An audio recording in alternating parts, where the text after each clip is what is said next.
வணக்கம். நம்ம இன்றைக்கி பார்க்கக்கூடிய வீடியோ தலைப்பு என்னென்னா, தொப்பையும் இன்சுலின் ரெசிஸ்டன்ஸும், அதாவது பெல்லி ஃபேட். சிலர் பார்த்தீங்கன்னா நல்ல வயிறு பெருசாக இருக்கும். ஸோ அந்த அந்த மாதிரி ஒரு வயிறு இருக்கிறது நல்லதா? கண்டிப்பாக கிடையாது. இப்போ இதே பார்த்தீங்கன்னா, இது வந்து சென்ட்ரல் ஒபிசிட்டி அது அப்படின்னு நம்ம சொல்லுவோம்.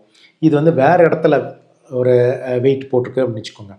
அப்போனா கூட நமக்கு ரொம்ப அதோட பாதிப்பு இருக்காது. பட் இந்த சென்ட்ரல் ஒபிசிட்டி இல்லை பெல்லி ஃபேட் இல்லை தொப்பை இதுங்கிறது இது ஒரு ஒரு ஒரு மெட்டபாலிக் சிண்ட்ரோம் அப்படிங்கிற கேட்டகரியில் வரும். அப்படின்னா என்ன? இன்சுலின் ரெசிஸ்டன்ஸ் வரும். தொப்பை எல்லாருக்கும் தெரியும், வயிறு பெருசாக இருக்குது, அதை மாதிரி ஃபேட்டு போட்டு. இன்சுலின் ரெசிஸ்டன்ஸ் அதுவும் பார்த்திங்கன்னா, இன்சுலின் நிறைய இருக்கும், தேவைக்கு அதிகமாக இருக்கும். பட் ஆனால் அது சரியாக வேலை செய்யாது. அதனால என்ன ஆகும்? சுகர் வரலாம், அதை மாதிரி ஒரு பாதிப்பு இருந்தாலும் அதனாலேயும் வெயிட் போடும். அதாவது வெயிட் போடுறனால இன்சுலின் ரெசிஸ்டன்ஸ், இன்சுலின் ரெசிஸ்டன்ஸ்னால வெயிட் போடுது. Vicious cycle. இதனால் அது, அதனால் இது அப்படிங்கிற மாதிரி இருக்கும். இப்போ நம்ம உடம்புல பார்த்திங்கன்னா 2 விதமாக ஒரு ஃபேட் இருக்குதுன்னு சொல்லலாம். ஒன்று வந்து சப்குட்டினஸ் ஃபேட், தோலுக்கு கீழே இருக்கிற ஃபேட். அதுவும் கொஞ்சம் ஓப்பனாக சொன்னால் அதுக்கு நிறைய ஒரு பெனிஃபிட் இருக்குன்னு கூட சொல்லிக்கலாம். பட் விசரல் ஃபேட், இந்த விசரல் ஃபேட் தான் நமக்கு, அதாவது கொழுப்பு படிந்த உறுப்பு, அப்படியே அதாவது பெல்லி ஃபேட் அப்படிலாம் சொல்கிறோம் இல்லையா, இது எல்லாமே தான் இந்த இன்சுலின் ரெசிஸ்டன்ஸ்க்கு முக்கியம். ஸோ இந்த ஃபேட் என்ன பண்ணும் அப்படின்னா, அதாவது விசரல் ஃபேட் அப்படிங்கிறது என்ன பண்ணும் அப்படின்னா, சில கெமிக்கல்ஸை ரிலீஸ் பண்ணி அது இன்சுலினை வேலை செய்ய விடாது. இன்சுலின் சரியாக வேலை செய்யலைன்னா என்ன ஆகும்னா, அதனாலேயே வெயிட் போடும், சுகர் வரும். இந்த ரெண்டும், இந்த சுகரும் சரி வெயிட்டும் சரி, இன்சுலின் ரெசிஸ்டன்ஸை கொண்டு வரும். அதனால வெயிட்னால இது மாற்றி மாற்றி நடந்துக்கிட்டே இருக்கும். ஸோ இது வந்து நமக்கு வந்து இன்சுலின் ரெசிஸ்டன்ஸ் இருக்காங்கிறத பலவிதமாக பார்க்கலாம். ஒன்று வந்து இந்த மாதிரி சென்ட்ரல் ஒபிசிட்டி, வயிறு தொப்பை நிறையா இருக்குது, இது ஒரு பார்ட்டு. ரெண்டாவது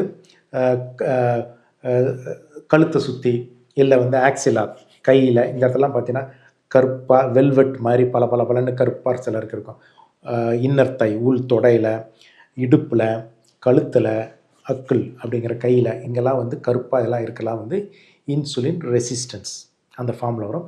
அஃப்கோர்ஸ் அது மாதிரி ஃபாஸ்டிங் இன்சுலின் இல்லை இன்சுலின் அளவு உடம்புல நிறைய இருக்கும், தேவைக்கு அதிகமாக இருக்கும். பட் ஆனால் சுகர் ஜாஸ்தியாக இருக்கும். இதுதான். ஸோ இதுக்கு என்ன தான் தீர்வு? ஃபஸ்ட்டு வந்து இதில் வந்து எப்படி பார்த்தீங்கன்னா, இதுக்கு வந்து முதல்ல வந்து லைஃப் ஸ்டைல் அண்ட் டயட்டு தான் இதில் மெயின் பார்ட்டு.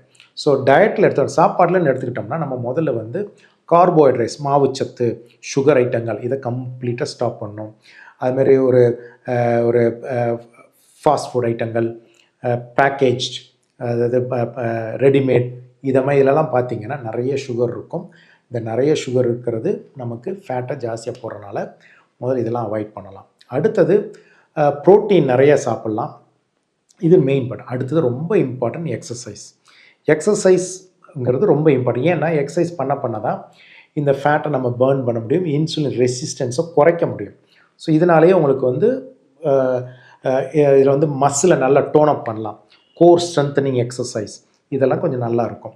அடுத்தது சொன்ன மாதிரி ப்ரோட்டீன் நிறையா சாப்பிட்டு கார்போஹைட்ரேட்டை கம்மியாக வச்சுக்கிட்டு இருக்கிறது ஒரு பார்ட். அதை விட ரொம்ப முக்கியம் நல்ல தூக்கம்.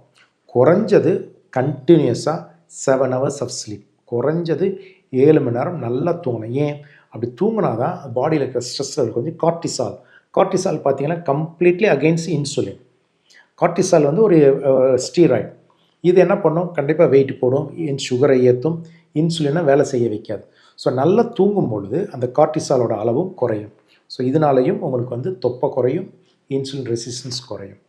இதுதான் முக்கியமான இது ஒன்று. இது தவிர உங்களுக்கு வேறு ஏதாவது காரணங்கள், அதில் முக்கியமாக வந்து ஆல்கஹால் சாப்பிட்டாலும் அவங்களுக்கு அதான் பீர் குடித்தா தொப்பை வரும் அப்படிங்கிறதான் சொல்கிறாங்களே, அதெல்லாம் வந்து என்னென்னா, ஆல்கஹால்ங்கிறது ஒரு கலோரி.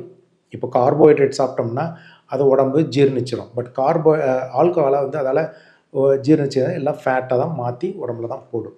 ஸோ ஆல்கஹால் சாப்பிடக்கூடாது.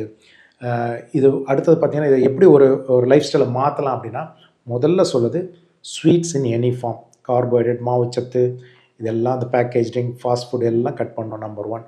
நம்பர் 2, நைட் 7 மணிக்கு மேலே சாப்பிடக்கூடாது. நம்பர் 3, கண்டிப்பாக எக்ஸசைஸ். அது சிம்பிள் வாக்கிங்காக இருக்கலாம், இல்லை கோர் ஸ்ட்ரென்தனிங் எக்ஸசைஸ், இதெல்லாம் கண்டிப்பாக இருக்கணும். 4வது நல்ல தூக்கம். குறைஞ்சது 7 hours ஆஃப் கண்டினியூஸ் ஸ்லீப். அதாவது காலையில் தூங்கி எந்திரிக்கும் போது நமக்கு உண்மையிலே நல்லா ரிலாக்ஸ் ஆன மாதிரி அந்த அளவுக்கு தூங்கணும். ஸோ இந்த அளவுக்கு இதெல்லாம் இருந்தால் கொஞ்சம் கொஞ்சமாக. அடுத்து முதல்ல ஃபுல் பாடி வெயிட்டை குறைக்கிறது, அது 5வது. ஸோ எல்லாம் பண்ணும் பொழுது கண்டிப்பாக தொப்பை குறையும். தொப்பை குறைஞ்சா இன்சுலின் ரெசிஸ்டன்ஸ் குறையும். அதனால அவங்களுக்கு வெயிட் குறையும். அதனால இது நடக்கும், இதனால அது நடக்கும். ஸோ தொப்பைங்கிறது ஒரு நல்ல ஒரு அறிகுறி கிடையாது. வணக்கம்.